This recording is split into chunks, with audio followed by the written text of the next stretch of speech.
Hello everyone, and welcome back to another video. I'm the Gamer's Digester, and if you're as much of a degenerate as I am, you've probably had your eyes on one of these handheld devices. Now, there's been quite a lot that have been floating around over the past few years, some obviously way more expensive than others, but I've had my hands on this for about a month, and I'd like to give you guys my kind of all-in-one video. Will be a buyer's guide, this will be my thoughts and opinions, a review, and I just want to make this clear right off the bat that I will be comparing this throughout the video to the Steam Deck from Valve, because while it's not exactly a one-to-one comparison, for the price, I feel like they both offer very similar capabilities, I guess. Not necessarily in performance, but what the actual device can do. And as far as availability goes, you could purchase probably either one right now. I believe the Steam Deck is on sale, so there's a little bit more incentive there. But me having both and using both, I will be kind of talking about this more, but don't be offended if I kind of bring this in the mix every once in a while. But so first things first, I'll just get my opinion right out of the way. I've been blown away. I really have been. Something at this small of a form factor is able to play Cyberpunk 2077 at around 50 FPS is absolutely mind-blowing to me. If you guys remember the launch of the Cyberpunk on the Series X, there were some cases where it would look horrible. And of course, that was Cyberpunk at launch. It was just bad. But there has been a lot of things to me that have really opened my eyes as to what a device like this can do. Of course, we're all very used to the Nintendo Switch by now. If you're into handheld gaming, I seriously doubt that you don't have that. And it's a nice taste, but as soon as you really bite down and sink into this, I don't know many people who can go back. I've had some comments saying that I'm a Asus fanboy or a Steam fanboy, and I wish I could kind of compare those comments to each other side by side so they could see that I'm trying to be as unbiased as possible, and it's entirely human to like certain things about a device and dislike certain things about other devices. So for me, what I have kind of taken away with this device is this will probably be my go-to for the foreseeable future. I absolutely love a lot of things about the Steam Deck. Do not get me wrong. I love the joysticks. I love some of the triggers here. Those sound a lot more premium than this. I feel like a little bit more time and thought went into the actual package and presentation here of the Steam Deck. But as far as the performance, they were trying to hit good performance at 15 watts, which they nailed it. And this was just trying to be an overall beast as far as the performance, and I think it killed it there. The only thing that would change my mind on this device, if in somewhere around the next year and a half, Asus or some other company was able to put out a device with, say, 30% more performance with a little bit better battery for the same price range, this would go into the drawer. Plain and simple. There's a lot of things about this device that I don't necessarily love that would make me do that. If there was a device that came out that had 15% better performance with a little bit better battery, it would really come down to some other nitpicky things. But as far as this package goes, I actually do not like how it fits in my hands.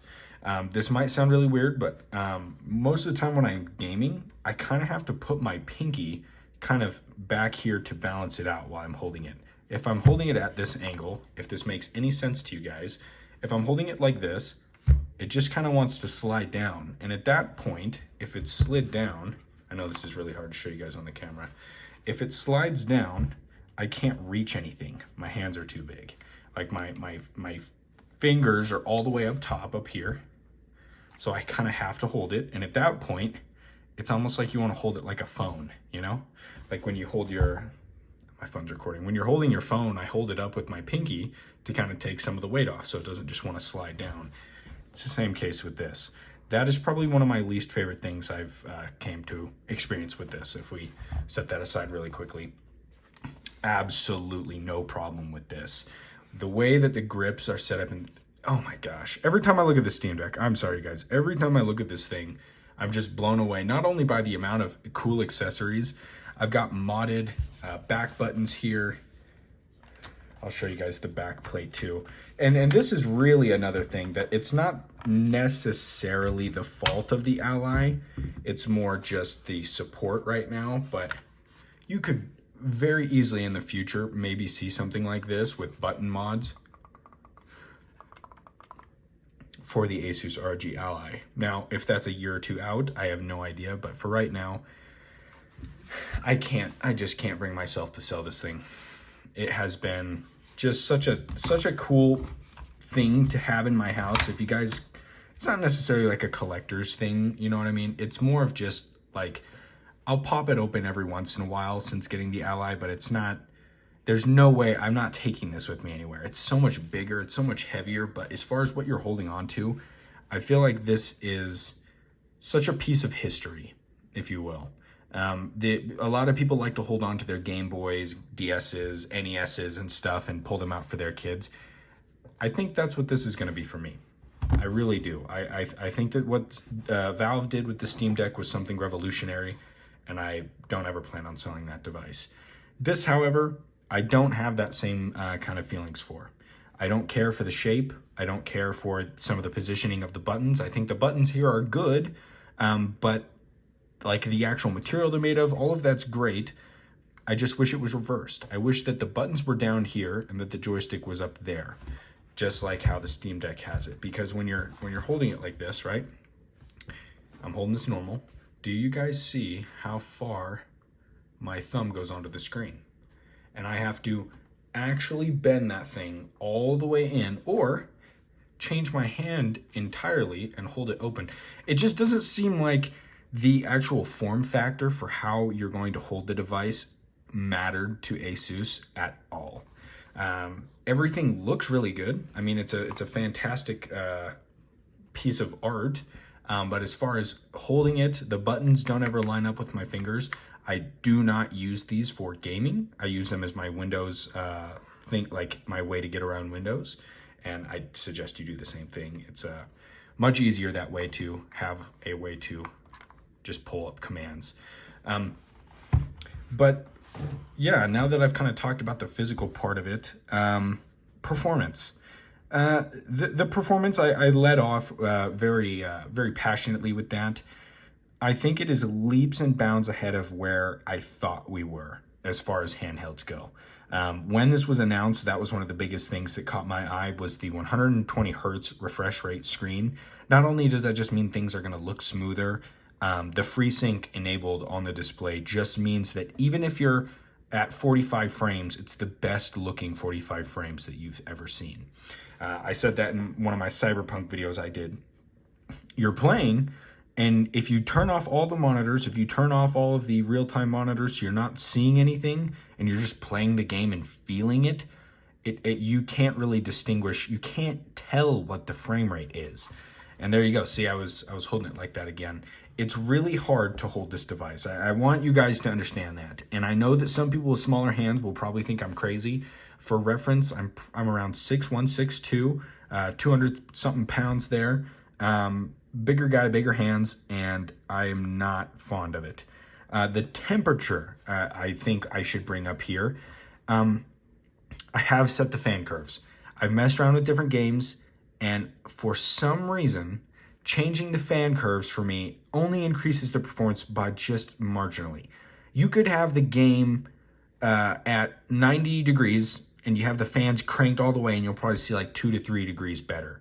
But you're getting noise out of the two fans that are on the device that is almost unbearable.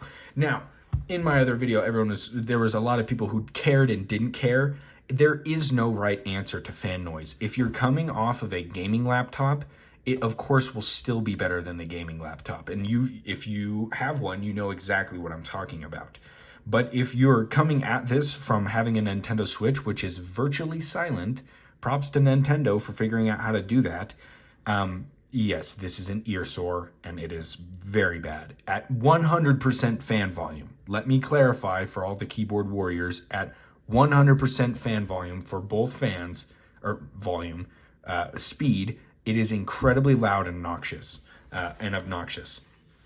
Now, if you're just playing it at the base fan speeds, which are around kind of like 30%, 40%, They both work perfectly. They're pulling air in through these grates back here perfectly, and there's not much else to say. You're going to have a hot device kind of regardless, but if you crank the fan speed up, it's not like the performance just shoots up too.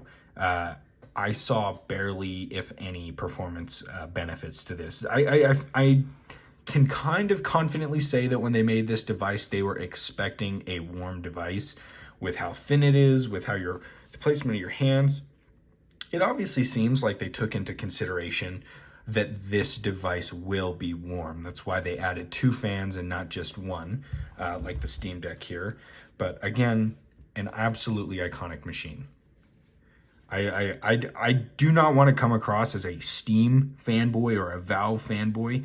I just think this is a very cool device, and I feel like I'm absolutely entitled as a human being to feel that way. After my playtime with it, which was about 3 or 4 months, there's a tiny part of me, right? There's a tiny part of me that wishes this never even came out so that I could keep enjoying my Steam Deck. But unfortunately, there's so many analogies that I could make that would probably be inappropriate or not suitable, but